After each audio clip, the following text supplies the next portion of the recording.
पहली शादी के रहते हुए वह दूसरी शादी करना, इसके अंतर्गत उन्हें सज़ा होनी चाहिए, ऐसा कहना है पति के द्वारा।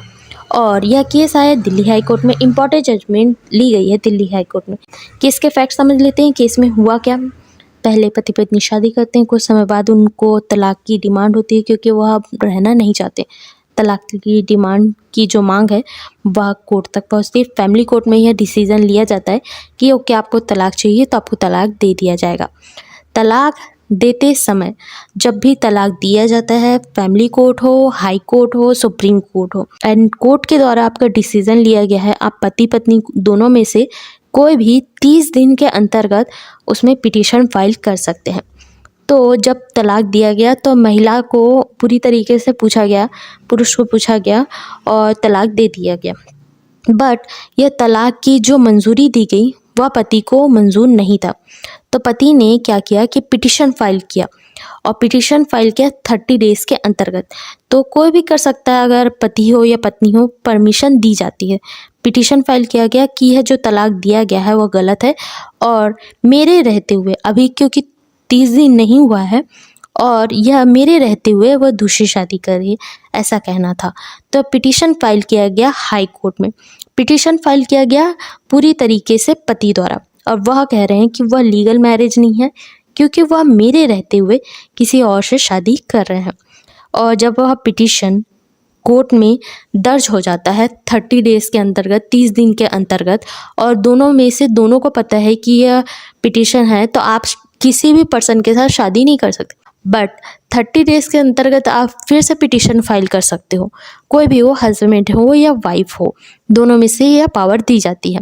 तो हस्बैंड वाइफ में जब यह पावर दी जाती है तो हस्बैंड को तो उनको तलाक देना ही नहीं था क्योंकि उनका मन बदल गया था। 30 दिन के अंतर्गत वह पिटीशन फाइल करते हैं। 30 दिन के अंतर्गत 30 दिन में जब वो आप पिटीशन फाइल कर दिया जाता है, तो पिटीशन जब फाइल हो जाता है तो अगर आपको डिवोर्स दे भी दिया गया है, वह फैमिली कोर्ट के द्वारा हो, सुप्रीम कोर्ट के द्वारा हो या हाई कोर्ट के द्वारा हो, तो आप लीगली मैरिज फिर से हो जाओगे। ऐसा नहीं है कि अगर आपको डिवोर्स दे दिया गया, पिटीशन फाइल कर दिया जाएगा तो आपको पूरी तरीके से डिवोर्स नहीं माना जाएगा। अगर आप उसके बाद शादी भी करते हो तो वह आपकी शादी लीगल मैरिज नहीं होगी। तो इसी के अंतर्गत यह केस था, क्योंकि अगर आपको पता है कि आपके पति ने फिर से पिटीशन फाइल कर दी, उसके बाद फिर से आप शादी करते हो, तो वह लीगल मैरिज नहीं कहलाएगा। और यही गलती की महिला ने जब उनको तलाक दे दिया गया फैमिली कोर्ट के द्वारा, तो वह 30 डेज़ के अंतर्गत ही वह जो दूसरे व्यक्ति हैं उनके साथ में शादी कर लेती है, जिसके कारण पति ने पिटीशन फाइल किया। पिटीशन में देखा गया कि जो लीगली तरीके से मैरिज है वह पूरी तरीके से तो अभी भी पति के साथ में है, पहले पति के साथ, क्योंकि उन्होंने पिटीशन फाइल की। और उसके साथ साथ महिला ने ये गलती की कि जब उनकी शादी हो चुकी है दूसरे पति के साथ में, तो वह पहले पति से मेंटेनेंस की मांग कर रही है। तो हाई कोर्ट ने पहले बताया कि अगर आपको पूरी तरीके से कंफर्म है कि आप दोनों अलग हो चुके हो, डिवोर्स दे दिया गया है फैमिली कोर्ट के द्वारा, तो डिवोर्स देने के बाद आपको पहले पति से मेंटेनेंस की मांग क्यों चाहिए। मतलब आप अभी भी अपने पति को अभी भी पति मानते हो, इसी कारण से आप शादी दूसरे से कर चुके हो, उसके बाद भी आप मेंटेनेंस पहले पति से मांग रहे हो। तो मतलब आप मन से तो अभी भी पहले पति के साथ ही हो, यह कहना है हाई कोर्ट का, दिल्ली हाई कोर्ट का कहना है। और लीगली मैरिज का रूल क्या होता है, पहले तो पहले पति की मृत्यु हो जानी चाहिए, उसके बाद ही आप दूसरे पति से शादी करते हो तो वह लीगली मैरिज होगा। 7 साल तक वह घर नहीं आए हैं तो भी उसके बाद आप शादी करते हो तो लीगल मैरिज होगा। और अगले तलाक के जो पूरी तरीके से मंजूरी हो जाती है उसके 30 डेज़ के बाद आप शादी करते हो, तो उसके बाद आप लीगली मैरिज कहलाओगे, आपका लीगल मैरिज कहलाएगा। तलाक का फुल कंफर्म हो गया, कंप्लीट हो चुका है प्रोसेस, तब आप दूसरी शादी करते हो तो वह लीगल मैरिज होगा। इससे पहले कोई भी लीगल मैरिज नहीं माना जाएगा। और उसके साथ साथ लोग सोचते हैं कि लिव इन रिलेशनशिप और एग्रीमेंट जो मैरिज है वो भी लीगल होता है। नो, लीगल है बट उतना आप लीगल मैरिज के अंतर्गत उसे जोड़ नहीं सकते। अगर आप लिव इन रिलेशनशिप, एक कॉन्ट्रैक्ट है, कॉन्ट्रैक्ट में रह रहे हो, आप दोनों की मंजूरी है, ओके, बट इसे पूरी तरीके से मैरिज नहीं माना जाएगा। ये सुप्रीम कोर्ट का भी कहना है कि अगर आप लिव इन रिलेशनशिप में रह रहे हो, वो आप रहना चाहो तो रह सकते हो, बट उतना पावर या उतनी मान्यता हम नहीं दे सकते जितनी एक पूरी लीगल मैरिज की होती है और उसके अंतर्गत होती है।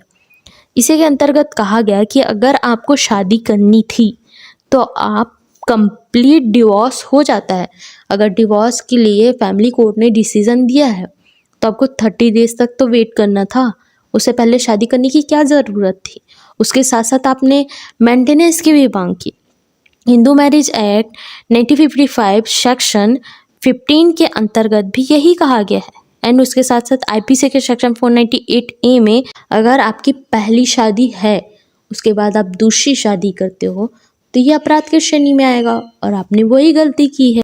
तो इसके अंतर्गत दिल्ली हाई कोर्ट का कहना है कि अभी भी आप पहले पति की पत्नी हो, क्योंकि आपने मेंटेनेंस की मांग की, उन्होंने पिटीशन फाइल किया, और ये सिचुएशन के अंतर्गत आप अभी भी अपने पहले पति की पत्नी हो और आपको पहले पूरी कंप्लीट डिवोर्स लेना होगा।